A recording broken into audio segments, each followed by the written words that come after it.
guys, today we are talking about staying motivated when you're trying to pay off debt.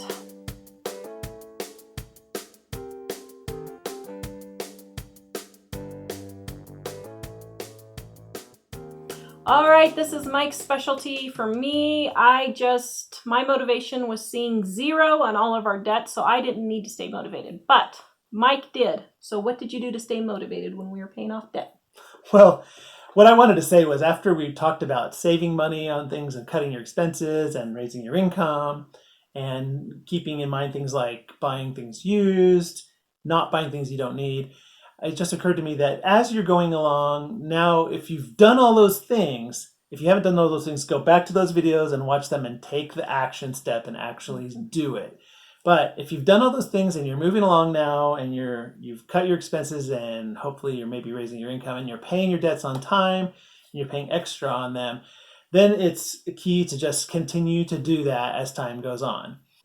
I made a graph for myself at one point where I graphed and I projected how much money we were paying off each month and when we expected it to be done. And I was using that constantly. I was looking at it as an encouragement to keep going. And in a sense, I was always trying to beat what I thought the projected amount of payoff was. And we successfully beat it every month. So like if we were expecting to pay $100 this month, he tried to make sure that we always paid at least $101 just to beat what we thought we might do. Yeah, so I had this chart with the line going down and it said this based on this and this and this and this, we should be paid off by this date.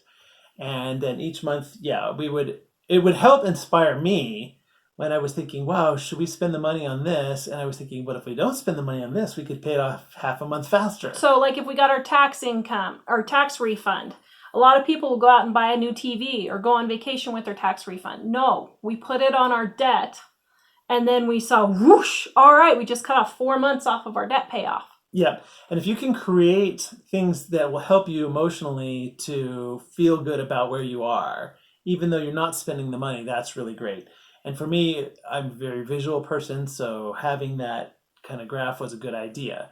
And then as you go, you continue paying off debt, you want to just constantly be in the mindset of how can we make this debt go away faster? So if more money comes up, or we had a neighbor that said, hey, we could use you for this project, redoing our office for a couple of weeks. And it was an extra thing, and so our son and I did it. Yeah, you got like $500 or something for 2 weeks worth of work. It was really good pay, yeah. And then sometimes we would get a check we didn't expect from a tax thing or from electric a rebate refund, from the electric company or something like that.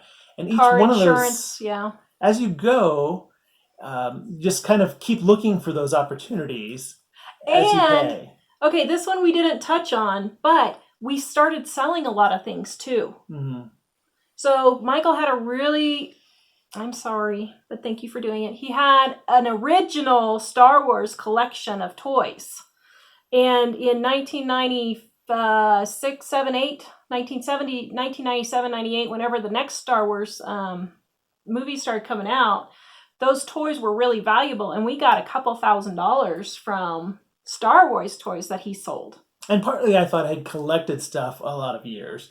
And I realized, and I always thought the stuff had some value, and I realized this is a good time to sell it, and I had a good market to sell it, so which was eBay at the time. And all that money went on our debt. And so I was just looking for things. The payoff process became, okay, now we've done all these other things we can do, and now we're just paying it off. Mm-hmm. But I was just looking we were both looking for things to say, how can we pay off faster? How can we save more? I was selling garden produce. He was selling his Star Wars toys. We went dumpster diving, and we would sell the things at a garage sale. And actually, it's funny because I mentioned in a previous video, it was like a treasure hunt in the sense that our town had 4 big dumpsters outside, and we would go look there every now and then when we were kind of bored or whatever. Just want something to do, yeah. And we would oftentimes find $200 or $300 worth of things that people threw away, and we would just store them up and then have a big sale and sell it all to the people that didn't want to take them out of the dumpster themselves, and we used that to pay off our debt.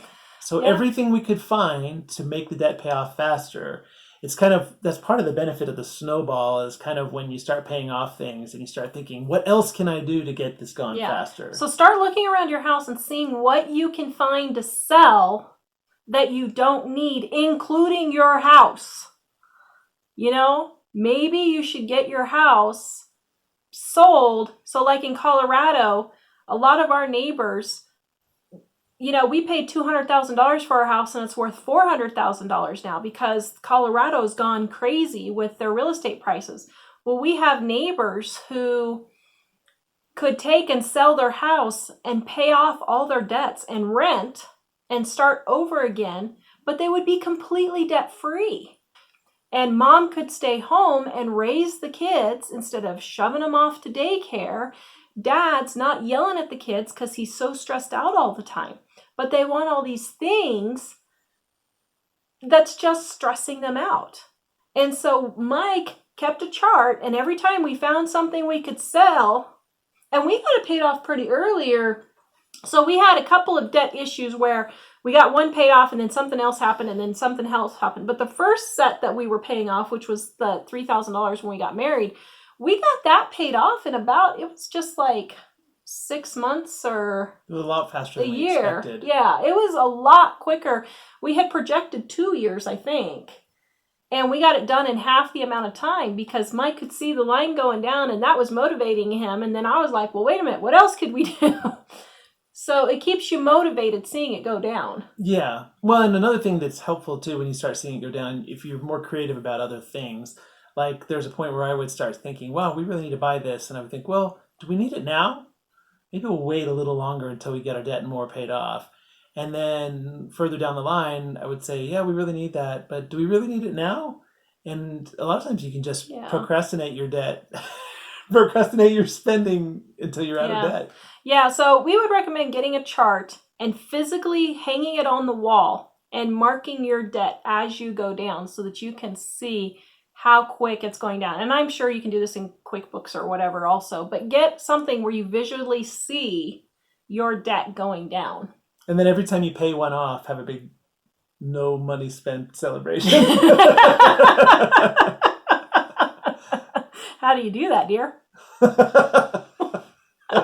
All right, guys, please visit us at livingonadime.com for more tips and ideas on how you can save money. We will see you guys next time.